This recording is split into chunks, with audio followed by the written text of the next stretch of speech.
I'm going to share with you an amazing Stockton Rush podcast interview I came across. This interview was released on August 16th, 2019. This is just a few months after the Titan had to return home to Everett, Washington after failed testing in the Bahamas. The interview was recorded on the podcast Blue Dot, hosted by Dave Schlom and co-produced by North State Public Radio. Welcome to Blue Dot, a look at our place in space. I'm Dave Schlom.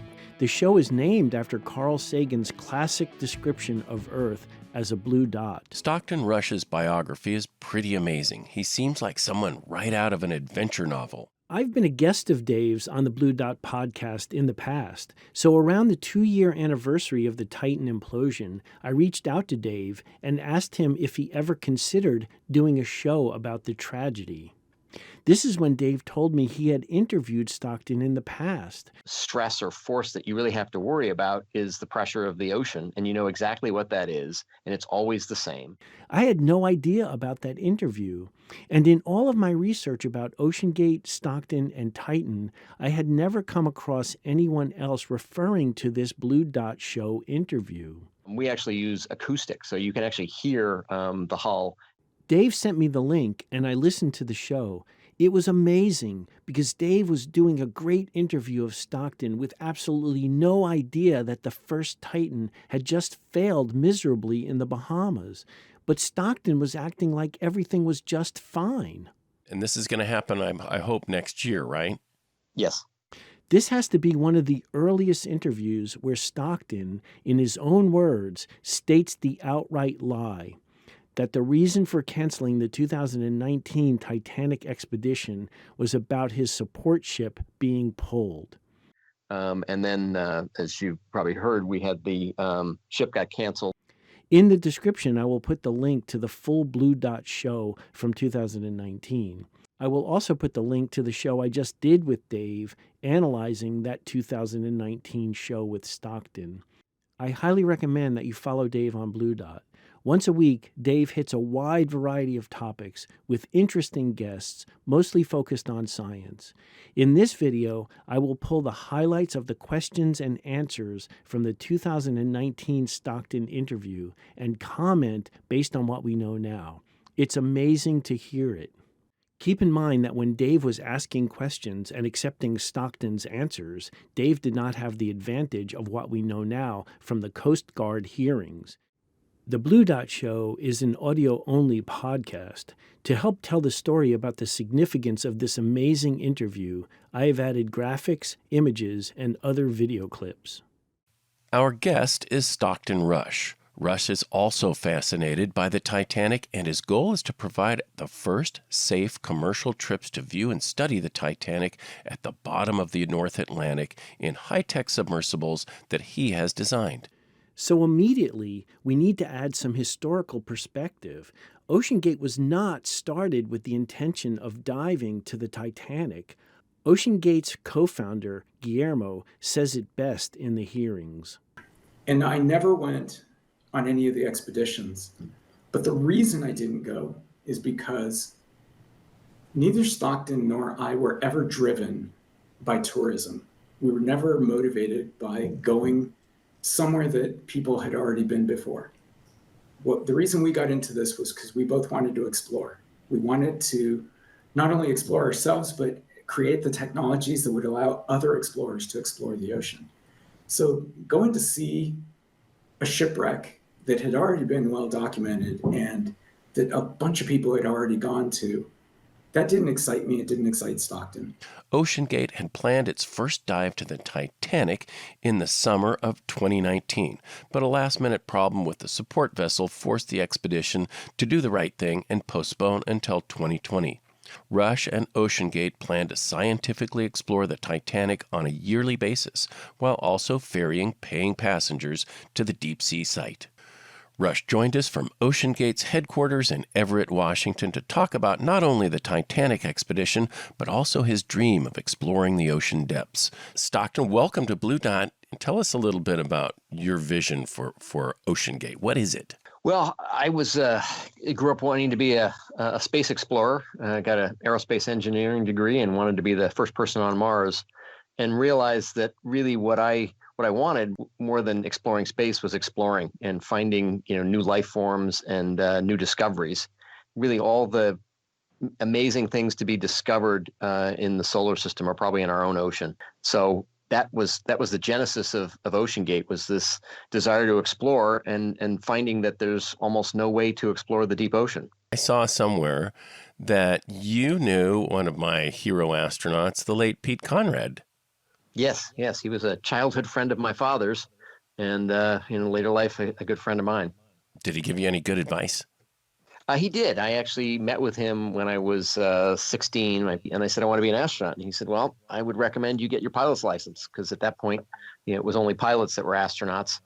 And when did you first start getting really interested in the ocean? Was that something that was kind of running parallel? And when did you start like scuba diving and getting interested in the ocean?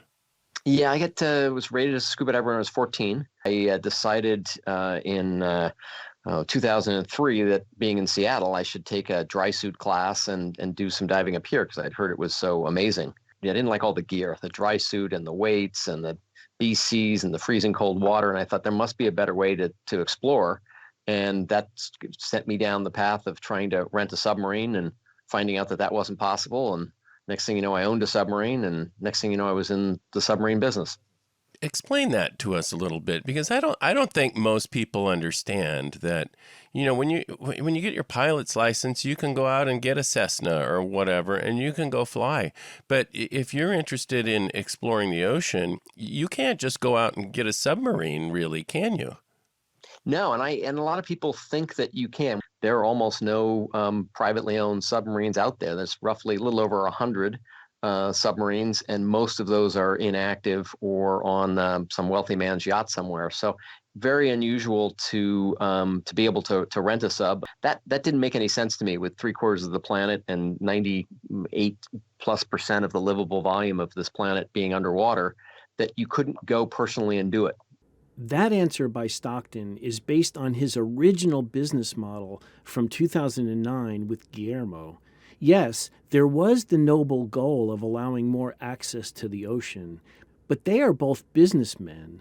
Their plan was to exploit the limited access of available subs to rent as a business and make money. Our vision was to create a fleet of 4 or 5 deep diving submersibles. At the time, we were thinking they'd be 6,000 meters, capable of carrying 5 people, available for charter anywhere in the world, and with no dedicated mothership. When Stockton and I got together in a conference room in front of a blank whiteboard and started mapping out what the plan would be for OceanGate, that's what we came up with.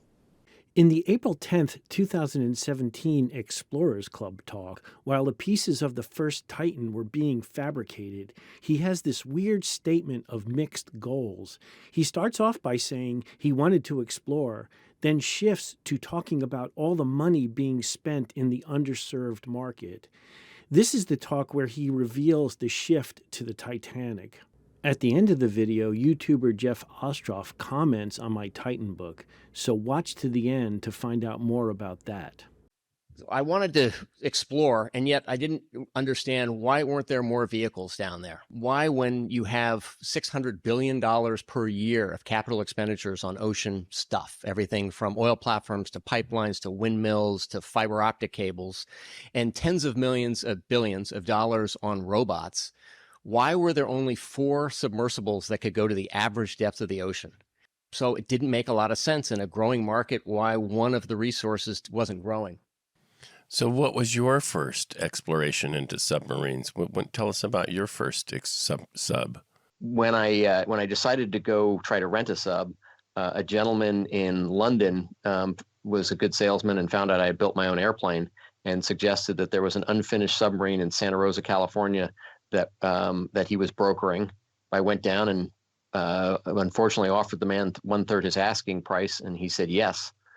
And then I had an unfinished sub, and I finished that. And on the first dive, I realized how amazing it is to actually be in the sub and to know that you're in there. The sounds are different. What you see is different. It is different, and you're seeing something no one else has seen. It's so much different than scuba diving.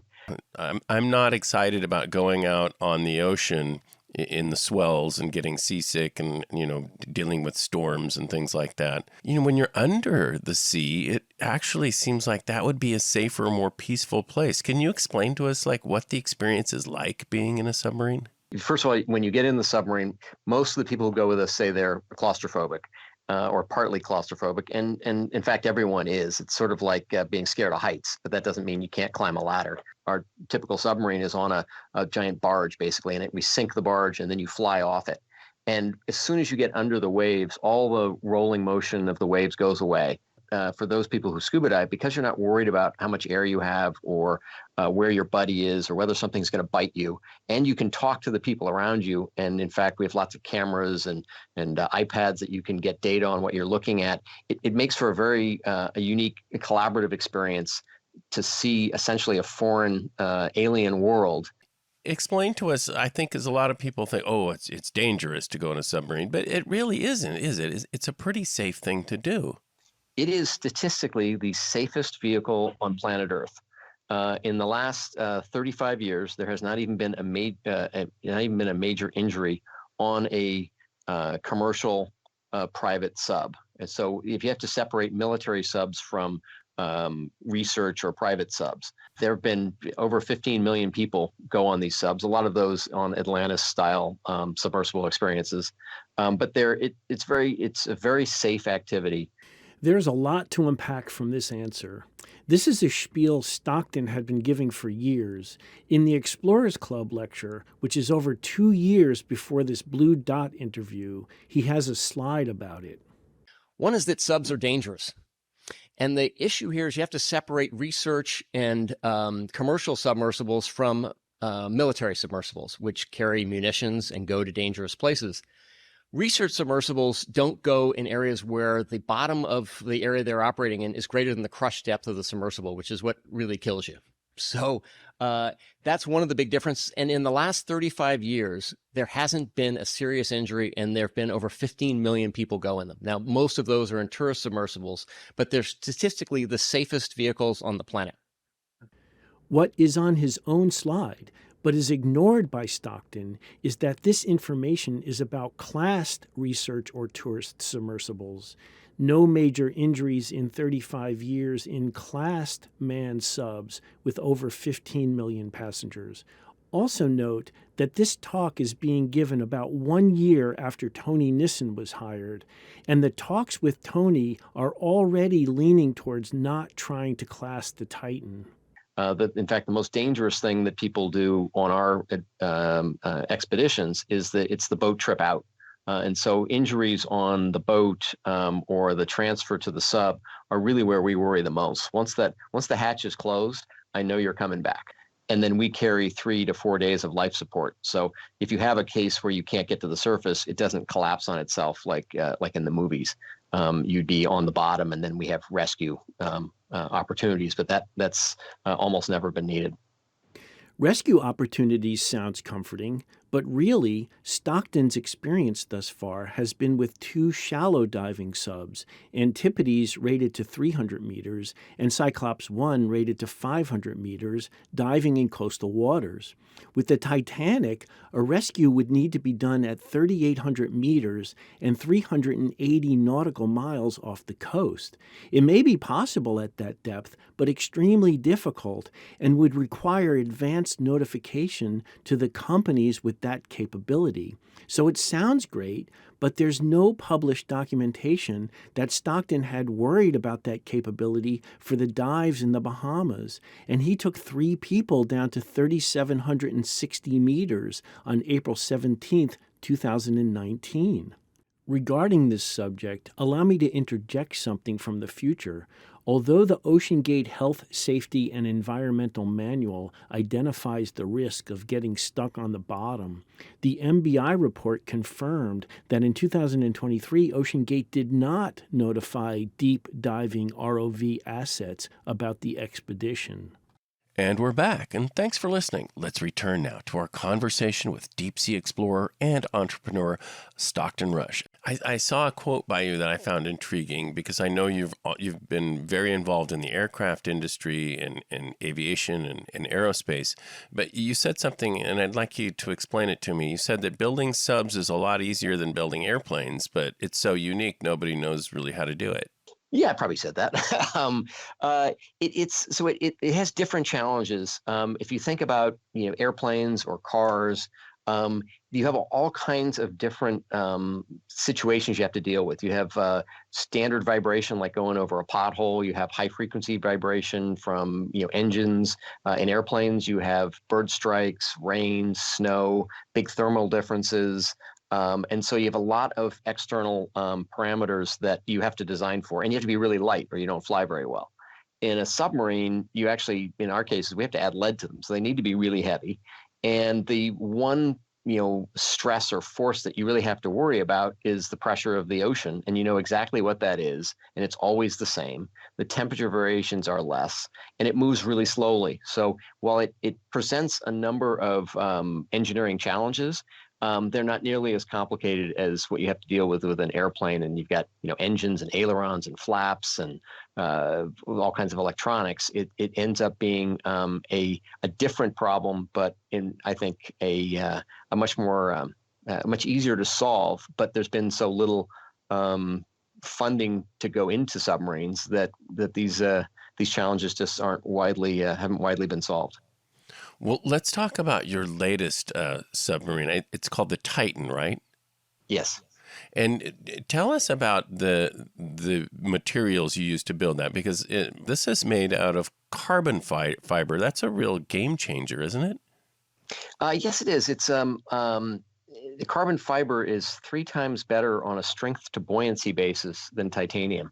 And so in the water, that's what you care about. It's not strength to weight, which is so important for aviation. And so carbon fiber is one of the best materials. Glass is an excellent material for pressure. But both of those, particularly in carbon fiber, present engineering challenges. And the biggest challenge relates to repeatability of manufacturing and the difficulty of being certain that it doesn't, you have a good manufactured hull. So when you deal with, they call an isotropic material like a metal, like titanium or steel, you can make a sample after you pour it, and you sort of know that it's homogeneous through its structure, and so it will perform according to the design parameters, and you can put strain gauges on them to see before it fails. With composites, if you have a manufacturing flaw or a flaw in some of the fiber that you've laid up, then you can have what have been previously unpredictable failures, at least using strain gauges or other methods of detection. We actually use acoustics, so you can actually hear the hull, and that is a way to determine, to detect failure before it happens. Stockton sounds so confident about detecting hull failure with acoustics, but at this point, his baseline data with acoustic monitoring is limited to only the last 2 scale model hulls they tested, which were instrumented with acoustic sensors with the help of Boeing. And both tests were not representative of the final hull because the failures occurred at the domes. So the acoustic data revealed progressive damage to the point of failure, but it was not data that was predictive of an imminent hull failure during a dive. But Stockton still believed in it after the scale model tests. This is what he told David Lockridge in January of 2018. Again, this is not data that gives you a warning to stop a dive. You want to see a bad hull? That sample we have, that 1/3 scale, clearly had a delamination a quarter of the way through. It went to 6,500 PSI before it failed. And we knew at 4,500 PSI that it was going to fail. The other acoustic data he had was from the test dives in the Bahamas, which did detect popping and cracking sounds. But testimony from Phil Brooks, who took over the computer work after the Bahamas, called into question whether or not the data from the Bahamas was even usable. When I started at OceanGate, I was asked to try and interpret the data from the Bahamas, and we could not really make sense of it. It just was not working. And so I realized the problem was that they were acquiring only the peaks of the data, and not all of the data. And they had no time tracking data or no depth data to correlate any of this to. So it was impossible to really analyze the data or really make any sense out of it, like what was happening at this time or at this depth. My point about my comments here and those two clips is that at the time of this Blue Dot interview, acoustic monitoring was not even close to being figured out as a way to monitor hull health. But more importantly, the carbon fiber, the wrap on it from the traditional submersible world is that it is unpredictable. And a lot of the arguments against carbon fiber are the same that were used against the use of composites in aircraft 30 years ago. And the plane I built was made of fiberglass. And there was a number of people, including the FAA, that would not allow primary structures to be made of composites. And now they do allow that, but they allow it by really, by strictly controlling the manufacture and production of the composite materials for aircraft. So I believe that you could take that kind of process control and engineering and apply it to submersibles and put on top of that this acoustic monitoring system, because unlike in an airplane where you're going to get the force that you're worried about is running into a bird or a hard landing or something you can't predict. In the ocean, you can predict exactly what the force is going to be. So on every dive, as we go through 1,000, 2,000, 3,000 meters, we can detect as something that's going wrong with this acoustic monitoring system, and then stop the dive. So if you had a case where the sub was damaged in transit or something in the manufacturing was off and it's only showing its signs later, we can detect that because we know that at 1,000 meters it was dead quiet, and this next time it wasn't. Of course, Titan is suspiciously sounds like the name of a vessel that is sitting on the bottom of the ocean. You plan to explore that, don't you? Yes. And we found that we've been at this for about 10 years, and we've explored all kinds of interesting things, from the wreck of the Andrea Doria to coral spawning activity in the Gulf of Mexico to the Farallon Islands off of San Francisco, and we've done a lot of things. But when you ask somebody, name something in the ocean, they're going to say whales, sharks, or the Titanic. Where do you want to go in the ocean? What is the most known site in the ocean? And it's clearly the Titanic. And the Titanic is just such an amazing draw, and there's so many people who really want to go and see it. And it's also decaying, and no one's been back to the Titanic in over a decade, and no person's seen it in over 16 years. So it is it is decaying at some rate that was documented. It is not known if that's accelerating or staying the same. So we think there's a real scientific value to going back and being able to document the condition of the wreck every year. And on the back of that, there are a large number of people who really want to go see it and see it in person, not just on the movie. This last comment about going to the Titanic is a mixed message.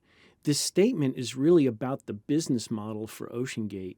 He doesn't say it, but he has realized that there is no money to be made in dives purely for science. He has now shifted to the Titanic. He talks about documenting the wreck for scientific reasons, which is fine but arguable.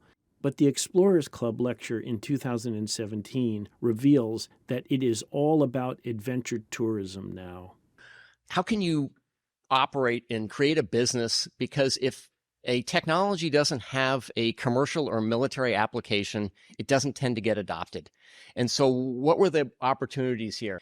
At the other end of this is what I call adventure tourism. Adventure tourism is the largest growing segment in the travel industry. It's roughly $270 billion a year. And the part of adventure tourism that is just trips that cost more than $100,000 per trip is over $4 billion a year. So there's a huge demand for travel that's different.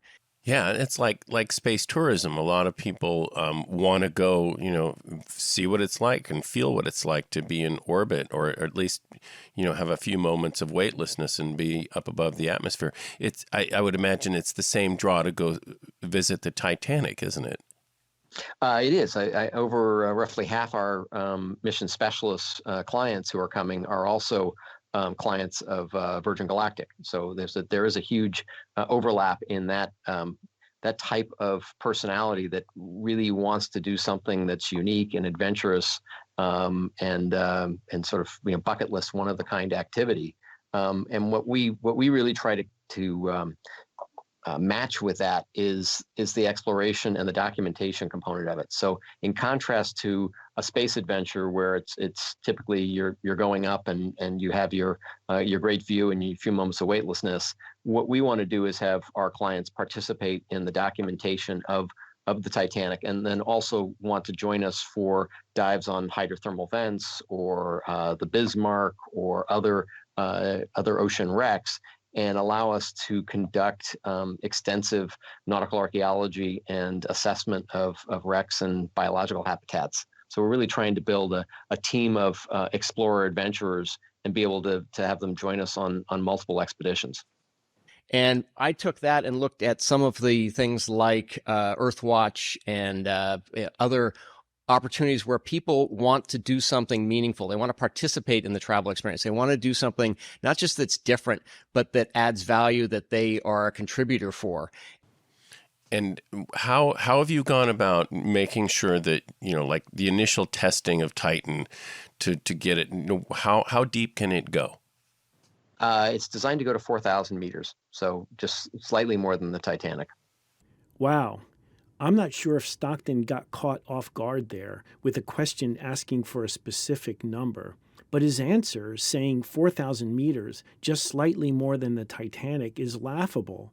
Notice that he did not continue the discussion to include safety margins, since the plans for reaching safety margins were all over the place, depending on the document and the point in time, anywhere from 4,500 meters to 6,000 meters. And tell us a bit about the initial testing of that. How do you test to make sure that a craft like that is safe? When you're doing its initial voyages, do you do it remotely? Are there people in it? How do you do that?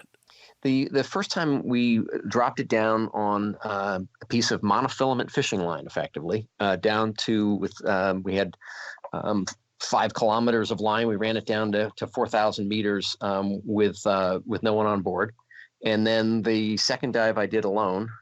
The third dive I took some of our partners down. And then we were planning on a couple of other test dives prior to the Titanic. And then, as you probably heard, we had the ship got canceled. We got pulled by the ship owner 5 days before it was supposed to leave port. So we'll be doing additional testing of the hull, likely at the Deep Ocean Test Facility, which is actually a chamber you can put deep sea vehicles in. But we really, the key element for us on testing, there are a couple of pieces. One is the pressure vessel and can it withstand the pressure? And it has its own issues. Reviewing several parts of that statement, it is well documented that OceanGate made up the story about the support ship being pulled. They used that as an excuse because the hull had cracked and they had to cancel shipping the Titan from the Bahamas directly to Canada. It was from the strategic director of OceanGate Operations, stating that the reason for the cancellation of the 2019 Titanic expedition was due to the loss of the support vessel. Were you aware that this was the case that was being told to the mission specialist? I am. Was there a hull available for the 2019 expedition? No, that was Neil, Stockton, and Joel. It wasn't true. We didn't have a hull. This one I told him he couldn't use. When did you get fired? June 2019, because I wouldn't let him go to the Titanic. Stockton makes it sound as if they were just going to use that facility for further routine testing of the sub instead of testing in the Bahamas. That wasn't the situation at all. They have to strip the sub to test in the DOF. They were going there to test the cracked hull to see if it was still viable to use for the Titanic. Turns out it was not. It had to be derated to 3,000 meters and was never used again. Dave had no idea about the real story, and Stockton sounds so matter-of-fact, it gets left like that. So in reality, at the time of this interview, Stockton must have been dying. He was so scared that the entire operation was falling apart, but you can't hear it in his voice or the content of his answers. Let's talk about the Titanic in a little more detail. What are some of the things that, you as an explorer doing this, and this is going to happen, I hope, next year, right? Yes. And this is going to happen, I hope, next year, right? Yes. So, of course, there is no way Stockton could honestly answer that question with a simple yes. What are some of the goals that you have for exploring the wreck? What are some of the things that you hope to learn?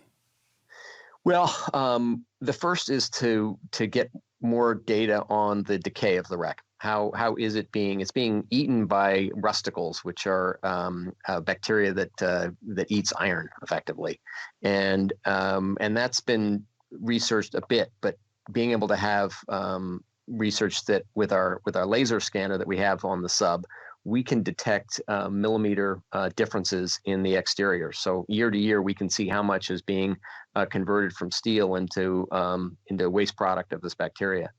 The next is we really want to explore the debris field, which there have been some large objects, but when a ship sinks, Titanic or any other, the heaviest object drops straight down very quickly, and then anything that's lighter than, say, the engines or the main hull is carried by the current in what's called the debris field. And that would be chairs and personal effects and human bodies and other things that are lighter than the hull. And that debris field is 5 square kilometers. And it's been not completely explored. And it's difficult to do that without the kind of scanning system that we've got. So with our 4K camera and our laser scanner, we can, what they call, mow the lawns. We'll be able to explore that and probably detect a lot of different personal effects that may have fallen down through the water column and get spread out over this field. So that's going to be very exciting to document that and find things that may be worthwhile for researchers to come back at a later date and look at in greater depth. And then the last piece is the biology. And so very little known of subsea creatures that are down there. Wow, that just fires my imagination to think things living, running up and down what used to be the grand staircase area on the Titanic. Mm-hmm. Yes, no, it's going to be exciting. Wow. Tell us a bit about the people that want to go with you down there, because I can't, I imagine it's expensive to go diving to the bottom of the ocean and go see the Titanic. I saw somewhere that it was like analogous to a trip down to the bottom of the Titanic is about like a first class ticket would be, on the Titanic's voyage for the wealthiest people in the world. So tell us a bit about your clientele, the people that want to go down there. Yes. So we picked the price we needed for the expedition to pencil out economically. The price needed to be around $100,000 per person, and we were looking at sort of different issues related around pricing, and we just sort of took the first class cabin of the Vanderbilts was $4,350 in 1912. And we ran that into the Bureau of Labor Statistics inflation calculator and got $105,129. And we decided that was a perfect price. With our current clients, we have a pretty good range. Obviously you have to have significant wherewithal, but we have clients where $105,000 is a huge amount of their net worth, but they're willing to do it and they want to do it because they think for them it is the most important life-changing experience that they're going to do. And then we have other clients where $105,000 is not a huge amount of money. So it's across the gamut. But what unifies all of them is the sense of exploration and of wonder and of wanting to do something unique and different and be part of a one-of-a-kind expedition. And then after this expedition to the Titanic next year, what are some of the things that you foresee for the future of your company and taking people to explore the deep ocean? Well, personally, the thing I really want to do is explore hydrothermal vents, which are these areas in the deep ocean where superheated water and minerals comes out, and there are colonies of life forms that exist in what's called chemosynthesis. There's a mass of life forms that live off typically sulfur and microbes that are coming up, and each vent has its own ecosystem and dynamics. Yes, and those really are fascinating places with life forms that really are analogous to what perhaps are the living things, the extremophiles that may be in the oceans of a place like Europa, out there, one of the moons of Jupiter. I mean, it completely changed the perception of where life exists, and NASA's been quite clear that they think if there are multicellular life forms in the universe, they're more likely aquatic than terrestrial. And do you have plans for building a next generation version of Titan? Where do you foresee the technology moving forward with these submersible vehicles? All the subs are, and we call the Cyclops series of subs. And so we have Cyclops 1, and then the others will get their names. So Cyclops 2 was Titan. We started work on Cyclops 3, and that's going to be designed to go to 6,000 meters. So at 4,000 meters, half of the ocean is accessible to us. At 6,000 meters, 98% of the ocean is accessible to us. And if you were to compare the two, what's the biggest difference between aerospace engineering and submarine engineering? It all derives from the difference between a viscous and a non-viscous fluid. So in air, it's like to say all aviation accidents are caused when altitude becomes negative. And so everything's fine if you're flying through the air or you're driving along the ground. It's where the two meet. In the case of the ocean, the most dangerous place on this planet is where air and water meet. Your launch and recovery system dictates your ship. And the challenge is, how do you join dissimilar loads in rough seas? Anybody can launch a sub when it's calm. But when you have 5-foot waves and you have a 20-ton sub and a 4,000-ton ship, they respond differently. Once you get underwater, it's very stable and very predictable. And so that stability and predictability of just the raw environment, the pressure and temperature, is the biggest difference between aviation, or aerospace engineering and undersea. So in maritime, it's for shipbuilding, it's very complex because you do have waves and you have logs you can hit, and you have a lot of things that are similar to the challenges in aviation. Once you go underwater, you really care. 99% of your concern is pressure, and it's how do you deal with the pressure. And so that's sort of what differentiates the two approaches in my mind. Well, when I was a kid, I remember being fascinated reading Jules Verne, reading about Captain Nemo and the Nautilus. And you sound like a modern-day version of him, only not like crazy like he was. Hopefully not as crazy and sinister. Yeah, I know. Well, Stockton Rush, it was a joy to talk to you. I just am fascinated by what you're doing. And best of luck to you. And we will definitely want to talk to you when you come back from your dives to the Titanic. Very good. Well, thank you. It's been a pleasure. Oh, and by the way, I highly suggest you pick yourself up a copy of this nice paperback book here. This is called Titan, to the Titanic and Back 13.5 times by Gordon Telepin. And what I really like about this book, it has everything you could ever possibly want to know about the Titan, from the history of the company all the way to the end, to the last day of the implosion. And this is about 300 pages. You can also get the Kindle version and download that. And you can also get a PDF version, which is really cool because you can search. So this right here will save you from having to sift through hundreds and hundreds of hours of videos all over the web, because all of the answers and all of the key points that you need to know about this entire engineering disaster is right here in the book, including all of the mistakes made during the manufacturing of the OceanGate Titan submersible carbon fiber hull. And what I find especially useful is these key talking points that witnesses made during the Marine Board investigation there, and it's got the timestamps from the videos too. So you can go directly to the U.S. Coast Guard's live streams from the Marine Board investigation, and you could directly find those timestamps in there and listen to the conversations that were had.